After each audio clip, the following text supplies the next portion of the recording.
Thank you, Speaker Saab. Before I speak about allocations, deficits, development programs, and fiscal priorities, I wish to speak about people. Because budget is not merely a financial document. It is a statement of national priorities. It tells us who matters. It tells us whose struggles are acknowledged and whose voices are still waiting to be heard. Chairman Saab, today I rise as a representative of Balochistan, but also as a woman. When we evaluate a budget, we often ask what it does for industries, for infrastructure, for exports, agriculture, defense, and economic growth. But today I ask this House, what does this budget do for the women of Pakistan? For a young girl who must abandon her education because there is no safe transport. For the women enduring domestic abuse behind closed doors. For the survivor of assault searching for justice. For the woman denied economic opportunity because of her gender. For the mother who walks miles every day to fetch water for her family. For the teacher, the journalist, the entrepreneur, the farmer, women who continue to contribute to this country despite countless barriers. Chairman Saab, as I was reviewing the Economic Survey 26-27, I carefully read the section on women welfare and development. The document outlines various recommendations, policy framework, commitments, and aspirations aimed at promoting women empowerment, preventing gender-based violence, and protecting the rights and well-being of women. These are commendable objectives, but I would like to ask a very simple question. How many of these commitments have translated into practical action? How many institutions have been established to implement these policies? How much funding has been allocated to these institutions, and how much of that funding has actually been spent for these causes? Nothing. And most importantly, what measurable outcomes have been achieved for the women of Pakistan? Too often, we produce excellent policy documents, publish impressive recommendations, and make ambitious commitments.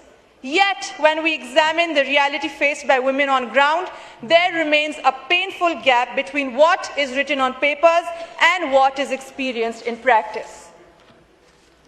I raised these questions in the aftermath of the horrific acid attack on a female doctor in Quetta. Chairman Saab, this wasn't an attack on just women. It was an assault on the very idea that women have the right to exist freely and safely in this society.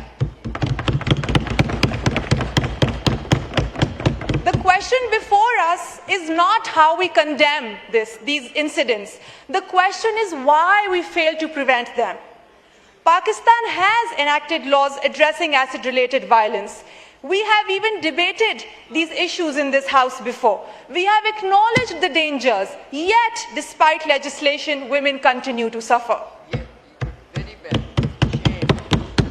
I ask the government, why does acid remain so easily accessible to the public?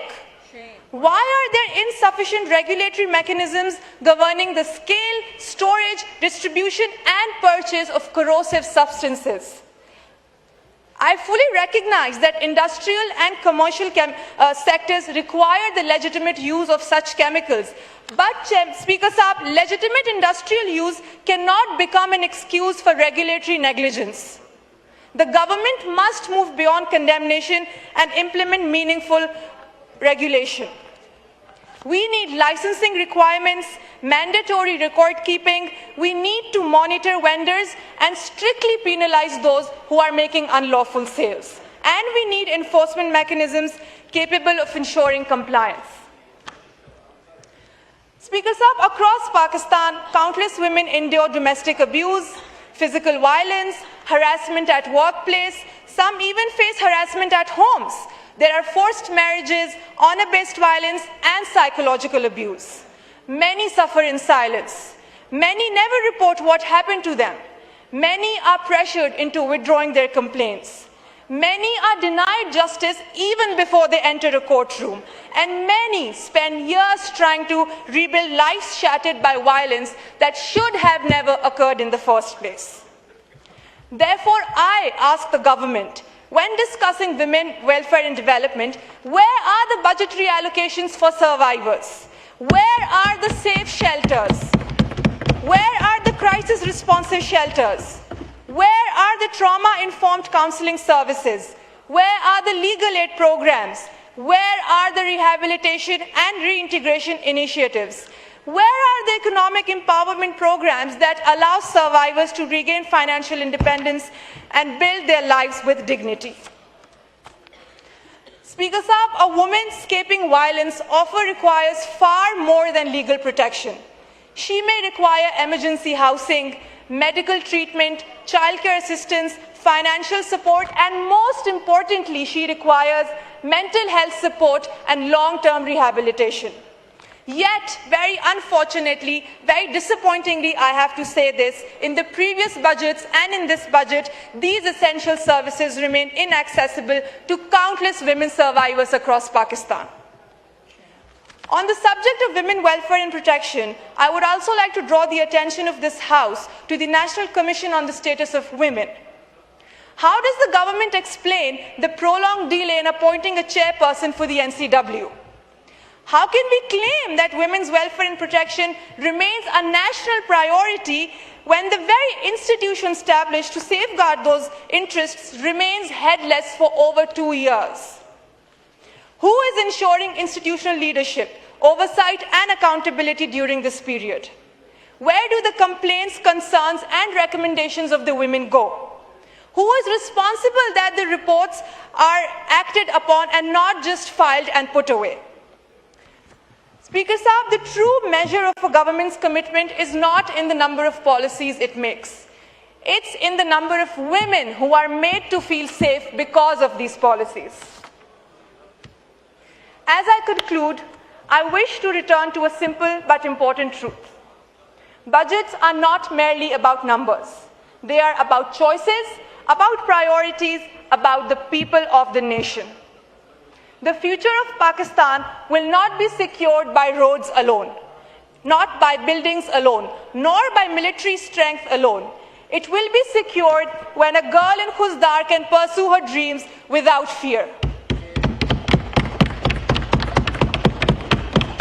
When a survivor of violence finds justice, support, and dignity. When development is measured not only by what we build, but by whom we uplift. This is the Pakistan we should be budgeting for. A Pakistan that is secure, but also compassionate. A Pakistan that is strong, but also just. A Pakistan that is economically ambitious, but also socially responsible. A Pakistan where no province feels forgotten, no girl feels abandoned, and no woman feels invisible. Because when our women rise, Pakistan rises. May this House have the wisdom to invest not only in programs and projects, but in people. For the greatest resource of this nation is not beneath the soil. It is the potential of those who call this country home. For a nation that invests in its women, invests in its prosperity. A nation that protects its women, protects its future. And a nation that empowers its women, empowers an entire generation. Thank you, Speaker Saab. Very good.